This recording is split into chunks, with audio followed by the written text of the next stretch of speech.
My background is as a Magic player, and I know there had been some teasing in the Discord a little while ago about how many things have been stolen from Magic and how many things are yet to be stolen from Magic.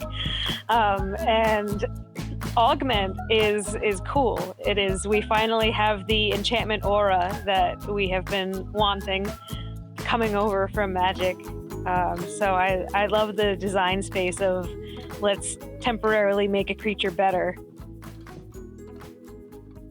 And what were your first reactions, Carl, when you saw this? I know you from a Magic background, or you not as much? No, not so much at all. Yeah, I was, I guess I'm a combo player at heart, and my brain immediately went to, whoa, you can start stacking like exalts and augments, and then you like create this crazy, crazy creature on the board. And so I think that combining augments along with exalts from previous sets is going to be a pretty exciting thing to explore. And a big nugget of information in this article is that they say there's a new exalt in Shadows over Solis, but that is singular, not plural. So Yeah. Seems like Exactly so they're stepping away from exalts in this set at least. But I think that'll just open up the value of still like looking at your old decks and seeing what kind of crazy combinations you can come up with when pairing it with the new set. Do you think this is the set that makes Aloyan great? Or maybe Aloyan is already great and we just didn't know, and Jed was the one to... Not you, Carl. You must be gutted. You weren't the one that broke Aloyan. I know. You brought Aloyan to the top of tournaments before. You and Jed. Singular, the two of you. And oh yeah, well, and you have to remember Weekend. Nate from Gen Con 1, he had Aloyan Utera in the top 4 of Worlds. And Justice Blinded. I'm glad Eric is back in the community, always coming up with creative builds, and he was very prominent in the Ultimate Championship. So they've been there all along. For those willing to try again and experiment. Yeah. Yeah, I started, so like, well, we're talking about Augment right now. But yeah, I have more thoughts about Blast. Well, let's get to that as well, just in case people have been under a rock and they haven't caught that news. So, Blast, what's our description of Blast? Blast allows a creature to deal a set amount of damage to a lane. If the lane's empty, all that damage goes to the enemy player. If there's an enemy creature in the lane, Blast deals to the creature first. Any excess damage spills over, like Breakthrough, to the enemy player. By default, Blast targets the opposing lane, but some abilities allow it to hit other lanes as well. Interesting. So we've had a little bit of it in the little preview of that in the Scorchworm campaign. We've seen the enemy blasting us to get an idea of how it works. But how exciting is it going to be to get a chance to do our own blasting? Particularly, Carly is a big fan of Chain Lightning. You must have been excited to see this. Oh yeah, that Storm Strike card, that is busted, and I cannot wait to find some sort of fun minion build with that. Yeah, Biologist comes to mind. Summoning Council, all the Utera spells are going to go so well with this, just to fill a board. Or the Aloyan, lots of Gizmos doing damage is going to be hilarious as well. Gizmos blasting. Yes.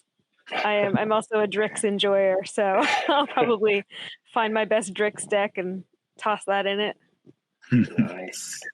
Yeah, I think my mind immediately went to like Lycian Rain as another minion spell. But I think it is, the design of this is smart because this isn't unlike Chain Lightning, this isn't a persistent effect over the course of the turn. So you couldn't, for example, play Storm Strike and then play Lycian Rain and continue to blast. So like you kind of have to choose, okay, maybe I'll play, Lycian Rain level 2 to get the minions on the board, and then play Storm Strike to do the 25 damage level 3, but that way you're also not buffing, those minions that you're playing from this Storm Strike. So it's a little bit of a controlled situation.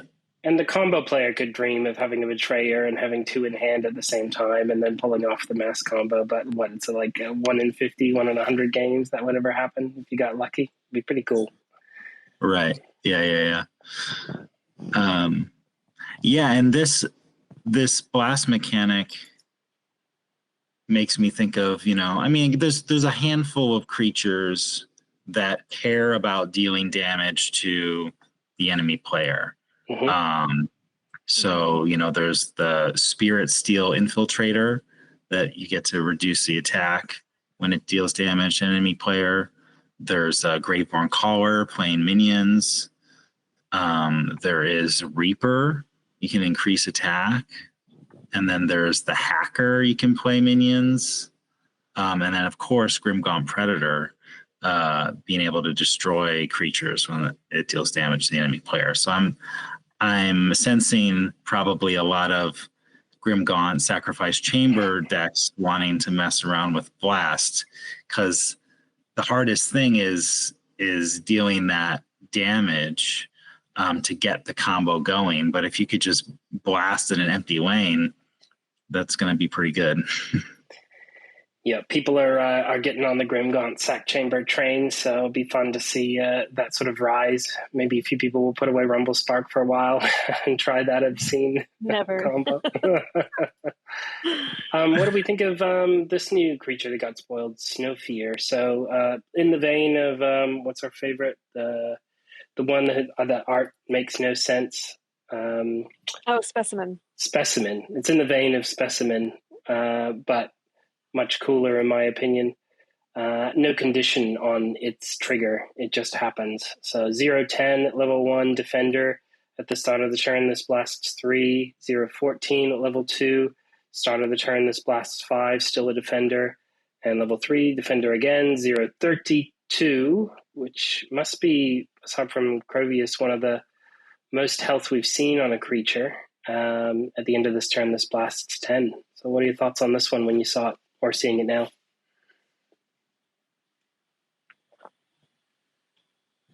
Harley, I'll let you start. Okay. I first I gotta say I love that it's a Yeti. Yeah. I've always been like a tribal creature type kind of person, and I love the Yeti cards, and this one is just so fun. I love that level 3 blocks Krogius. It is a shame that the blast will have no effect on him because he's immune to everything. But at least it does have the health to survive that initial onslaught of Krogius while you deal with how you're gonna handle getting him off the board somehow. Yeah, we had a game the other day where I pulled out Krogius and you said to me that's still your most hated card in the game, most despised card in the game. So I'm not surprised that's where your head went to. What about you, Carl? What came to mind for you? What strategies or how do you want to abuse this? Yeah, so we also learned that there's no reprint cards or reprint abilities in set 4. Huge. So yeah, so something like Suppressing or Sonic Burst is not, or Nyrali Engulfer, is not in the set to answer this kind of creature. So yeah, my mind immediately went to what do you do with this thing? Because when you think about it, just level 1, it's gonna, I guess, it effectively has a 3, 5, 10 attack during combat, or I guess not during combat, but after combat. So you need to have, I guess you just need a pretty like an arrogant creature, and then some to deal with this. Because I guess if you can take care of it before combat ends, then its effect won't go off. And you make a good point, like, because there's no set rotation or anything, that if this thing starts to see play, people start playing Sonic Burst and Niralgi and Gopher again, and they crush it that way. So it has its flaw being low attack, and we have cards that, isolate. Redact can hit it, Sonic Burst. Basically, Aloyan set 1/2 has a lot of the solutions for this. Yeah, but then there is the augment. You could augment this creature, give it more attack, and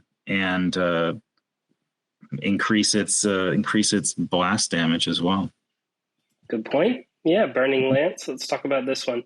Level 1, one of your creatures gets +5 attack, then attach this to one of your level 1 creatures, gives it breakthrough. Same again for level 2, except it's +7, can attach to a level 1 or level 2. Level 3, one of your creatures get 10 and attach to anything. What are the thoughts on this? Useful? So the thing that I love the most about this one is that you don't have to target the same creature for the effects. You can give creature A the plus attack and then attach it to creature B.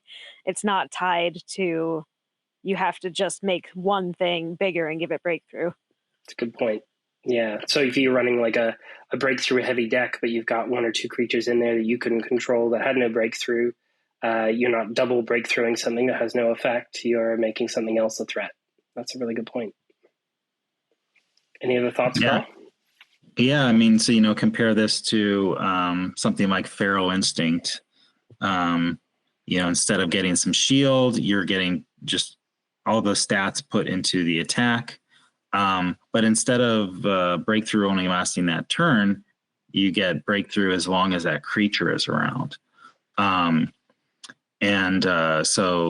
So I think that's really great. And I was starting to think about, how like with Exalts kind of made Dark Force Drain worse. So this kind of thing also makes Dark Force Drain just a little worse because the spells hang on the board for a little while.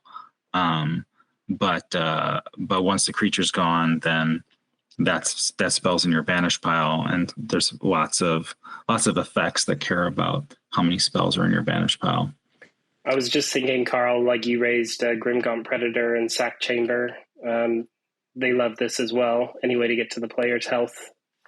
If you're kind of doing it in 2 ways, like say you're increasing attack, adding breakthrough, you're killing the thing, that's a slate trigger, you're getting through to the player's health. Yeah. Mm-hmm. Ouch. So and then they just botanimate it, and it's there's always a way. And we talked a little bit about this style. I think, Carly, you said you were excited about it, but let's chat for a moment about this one. So Veilbite, Aloyan, Stealth. When this is replaced, give the creature replacing this +4/+3. If it's level 1 attached to it, and it augments Stealth. And then stats are 7/5 at level 2 and 9/7 at level 3. What are the thoughts on this, guys? Maybe, Carl, you start for this one? Sure. Yeah. So this calls to mind like the Scrapper, right? Mm-hmm. That it's a creature, but then you get additional benefit if it's replaced. And I guess it's also like Charger Mammoth, where it's doing its thing, and then you replace it, and you just add that thing to whatever you're replacing it. So, I think it's so Charger Mammoth is 4/4/6/6/8/8. Yeah, something like that. Yeah. So this is a little more aggressively statted, and for stealth, that's excellent. Yeah, especially like if you can play it on Forge, right? You get that stealth, then off Forge, you replace it, get something to survive, and then the stealth is still there on the next turn. That sounds great. And what about you, Carly? You said you were excited by this. What was it in Magic that you saw, and how did that kind of play out? And that maybe that context is useful for us who weren't Magic players. Yeah, and I'm glad that Carl brought up my boy Charger Mammoth, because that's definitely the thing I thought of too. Is this is just blue Charger Mammoth, and I'm here for it. But the first thing I thought when I saw this card is there is a cycle of enchantment creatures in Magic that have an ability called Bestow. This is kind of like backwards Bestow, because in Magic it's actually it's a choice when it's in your hand. You can either cast it as a creature and then it just is the creature, or you can cast it on top of one of your other creatures to enchant it. And when I first read this card, I hadn't, I did the skimming thing and hadn't actually read the article yet, and just thought that that's what this was, that I could choose to play it as a creature or I could choose to play it as an augment, because I didn't actually read the text that's on the card. But the reason I say this is like a backwards bestow is in Magic, if you bestow it as the enchantment first and then it somehow gets removed, then it becomes the creature. And this is just the opposite. It starts as the creature, and then when it's replaced, it becomes the enchantment. So a similar kind of mechanic, but in the opposite order. And it really is just blue Charger Mammoth, and I love it. She's here for it. Awesome. Well, is there any more that you want to talk about in this article, or should we move on to some spoilers now? You guys feeling ready?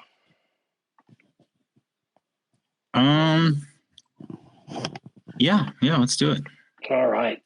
I'll see if this works. Oh, there we go. All right. Hammerflame.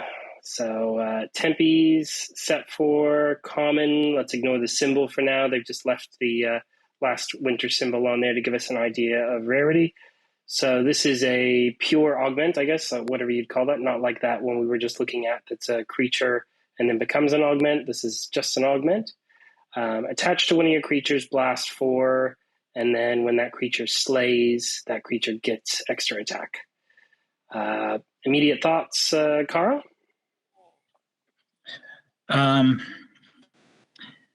Yeah, I mean, so yeah, it's basically the kind of the spell aspect of it is the blasting 4, because that's kind of the one-time effect. But yeah, giving it the what is the Smash Fist slay ability basically? When it slays. Well, actually, no. The Smash Fist is give another creature correct additional attack. Okay, so this is just it gets attack, or this gets attack. I was thinking like dropping this, and you've got the last turn, and you drop this, and it blasts the creature out of the way, and then your creature, which is hopefully in the front lane, gets another 4 attack. So it kind of fits like a hungering strike kind of move, that how you would use that card, or how I've used that card before. You guys agree? Yeah, definitely. What are your thoughts, Kali? What comes to mind? What strategies? I mean, I feel like you can't not bring up Grimgaunt Predator. This card is the just theme of tonight. MVP. Yeah, it's just so good. If there's no creature in the lane opposing it, just blast the opponent, kill something else, get the slay trigger, make it bigger. It just, I love it. I feel like everyone knows that I love Chain Lightning, but I do have to admit that the biggest downside to Chain Lightning is that it doesn't really do anything the turn that you cast it. Like it makes a spell sprite, but okay, I got a spell sprite. I feel like they've kind of tweaked or solved that design with these kind of cards, because it does have that like Carl was saying, that the spell side of it of, when you play it, it gets to do this thing. And then it also adds the benefit. So I feel like it's a little bit more exciting to play a card like Hammerflame than to play Chain Lightning if you don't have a good follow-up play to immediately buff something's attack. And so the progress as we go up in levels is, what will we, I'll go back 1 second so we can look at it. So first we're Blast 4 +4. Level 2, we're Blast 6 +6. And level 3, Blast 8 gets 8. Could be a great finisher. So what are we thinking about that progression, 4, 6, 8? Seems pretty solid, pretty aggressive, and kind of fitting in line with what they said Tempe's is going to do this set, try and wrangle away some of the control meta and make aggro kind of more of a thing, which I'm so excited about because I feel like most of my games I put up a really good start to the game and then I lose steam as the control engine sets in and I just go, okay, Jed, have fun with all your things. You win.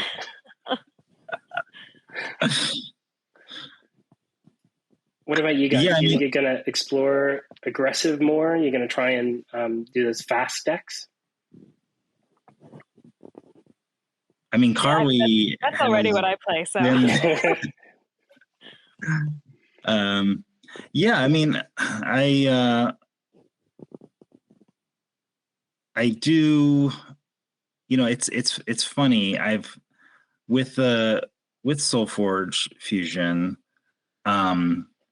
There's a tension between wanting to get to cycle 3, right? Because that's where all the fun effects are, right?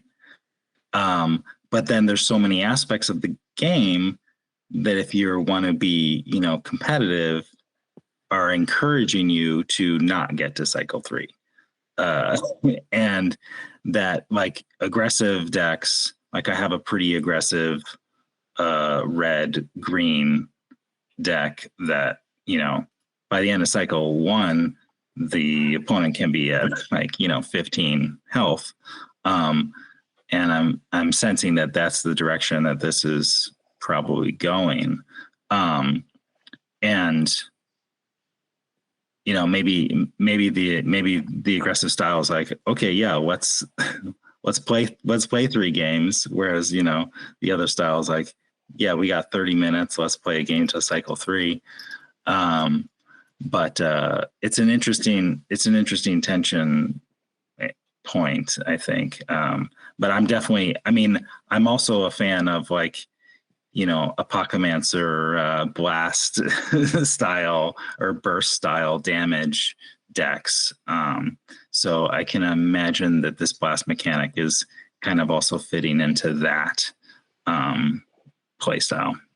Yeah, that's huge. Like you have an Apocalypser, you're about to lose it. They think they've got it covered. You blast it, and with a stealth creature, you've just pumped its attack. And now they have to deal with that next turn off Forge, unable to put something in the forward lane.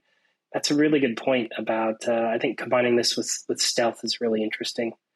Thanks for tuning in, Brandon and Solimer and Tony. We can open it up to the audience. So if anyone on your side, Carly, or anyone on my side has a comment or a question they want to put in, we're happy to talk to it. We do have one more spoiler, but any sort of finishing thoughts on this card? It'd be interesting to see how many of the spells are augments, like when you got your set 2 and your set 3 deck, you looked at how many exalts you had, and that sort of maybe determined how you felt about the deck.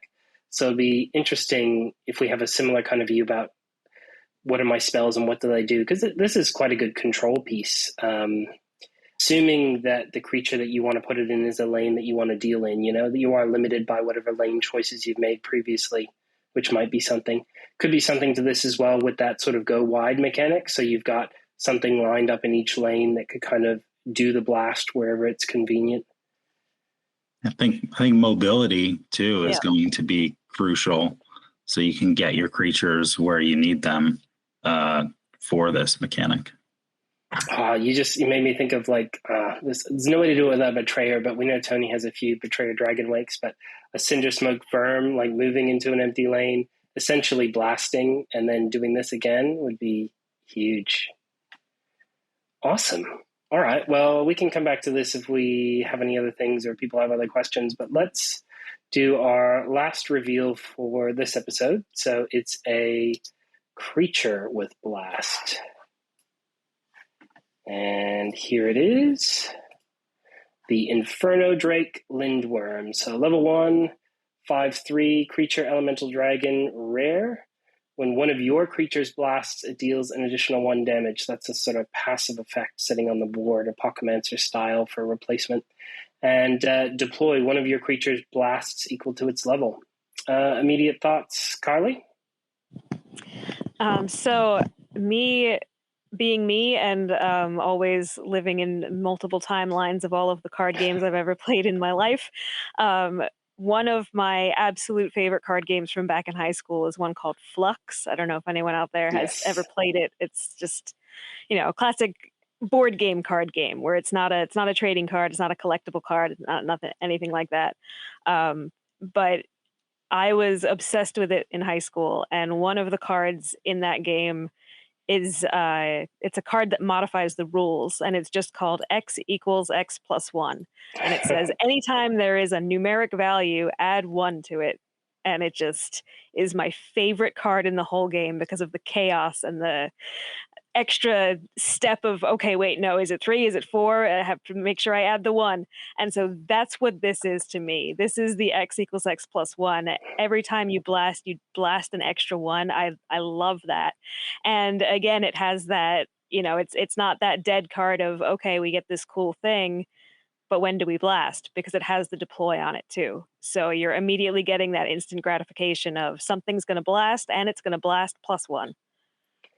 And we know that, I think from the rest of the article I garnered that, and also the chat on Discord that Fletch has been having with people, that Blast is really only going to be focused in Aloyan and Tempes, and more in Tempes than any other faction. So if you open up that set 4 deck and it has a lot of blasts and it has this dragon, you're going to be very happy, I think, with the outcome. We had our first sort of write-in question from an audience member. So Aaron Scuba Toad has written in, do you guys think Blast is more versatile than face damage? Anyone want to pick that one up? Anyone have some thoughts? More versatile than face damage? Yeah, I mean, I think so. There's limitations and, what the board state is. And depending on what you're trying to do, like sometimes, like in an Apocalypse style deck, the opponent is building up the board, and you're holding on to your Apocalypser and you're replacing things, and depending on how much life they have left and what the health of their creatures is, you may just shove all that damage to the player just to get things as close to the end as possible. And with this blast mechanic, yeah, I mean, if their board is full, then you don't have a choice. Or if your creatures are all blocked, then you don't have a choice. So I guess I have to give a final answer, I have to wait and see how many spells or augments or abilities that creatures have where you can choose the lane that they're blasting. Yeah, and I was also thinking about sort of that gap that exists in the game between an Allomancer that can only target creatures and like a Seer Mecha Mage that has the choice. And this kind of is in between, like can hit face, can hit creature, can hit both, but it depends on what lanes it in, how much health do they have, can you move that creature around, do you have a way to collar it over to another area? So I kind of like that I think, have you guys experienced that? You got an Allomancer on the table and you just wished you had something to hit or wished you could hit face, you just Yeah. needs something to do with that. Blast is really nice because it guarantees that you're going to do something if there's no creature there, and if there is a creature there, you're still going to do something. I think that's really positive design. Ooh, here's a wish for set 4. A creature in Aloyan, of course, that when it blasts, the opposing creature gets reduced attack. So yeah, that you very can on brand. you can blast but still save the health of your creature that's blasting. So the other thing Aaron said, he said, seems like the way creatures are usually lined up, you'll often have to make a choice for face damage or removal, and the leftover argument is just value. So I think he's kind of in line with our thinking, kind of sits in an interesting new space. No one's going to be surprised here, but Tony was thinking about pairing this with RSE. So I guess he's dreaming again about the Betrayer. Betrayer, yeah. Either a Betrayer, one of these, or True. This is more likely. Betrayer Nova that he's always searching for. yeah. One day. I'm sure he bought all the deal decks today trying to pull it. Had a comment from Solomir on my stream, wondering if there's going to be things that trigger off of other things blasting, which would be a really interesting combo piece too. Like a Palladium Simulacrum. Every time a creature moves, this gets bigger. Every time a creature blasts, X happens. Would be really cool to see. Very cool. Probably in Aloyan. Building that kind of state. Here's the final version of it. We didn't really talk about the level 2, but the stats go from blast deals 1 extra, and then blasting of the level, that's a 5/3. Next level, 7/5. When a creature blasts, it deals additional 2 damage. So that math is getting pretty out of control now if you've got a heavy blast build. I think in Sealed, especially if you're playing Sealed Set 4, if you're playing this and Aloyan and you got blast on both sides, that would be hard to deal with. And still blasting you at a level. And the final form of Inferno Drake Lindworm, 8/7. When one of your creatures blasts, deals an additional 3 damage. This has to be a good finisher card. Any thoughts on that progression that you've seen across the 3? Maybe Carly. Did get another comment from Solomir. I have my Twitch chat on my screen because I only have a laptop and only have one screen to stare at, so they're right in front of my face, which is great. Makes the comment that the level 3 Drake, it's an activate ability now instead of a deploy. You're right. Yeah, so he made the comment that could be things, anything that can like shut down abilities or, Windweaver Seer to make it so you can't use it, because that's no longer a deploy. It's now an activate. Which could be an upside or a downside. Like you think about it in terms, I can do this each time, but you're right, Windweaver can shut it down after it's played and used. Thoughts, Carl? Yeah, I mean, just the additional 3 damage. I mean, it's a frail creature, right? I mean, I'm thinking about let's borrow Ank's methodology on the value, right? So it's like 6/6 at level 1, 9/9 at level 2, and was it 13/14 or something at level 3? So you're losing a significant amount of stats for this ability, so it's probably very strong within the game. And yeah, that's a creature that you probably hope to play off Forge, keep on the board, get to do the activate twice, and then hopefully keep it alive with some additional augments. Awesome. Well, I think that was a really fun sort of start to the preview season, start to the spoilers that we've been given. We've definitely got more coming that have been allocated toward us. So it's been a pleasure chatting to you both. This has gone really well. Thank you very much. Is there any last questions on your stream, Carly, or any that we haven't talked about? Any final thoughts? If I go back to the article, is there anything there maybe that we didn't talk much about? I thought there was a really interesting conversation on Discord about exalts and the discussion in here about kind of like mistakes made with exalts, not quite that, but that presented, because they say exalts presented some design challenges. They're more difficult for players to interact with than creatures. They remain on board for the duration of the game. Persistent effects add complexity. These created development limitations. Didn't meet the criteria to become a permanent or evergreen mechanic. What are your guys' thoughts about exalts maybe playing less of a role in the game to come, at least for the short term?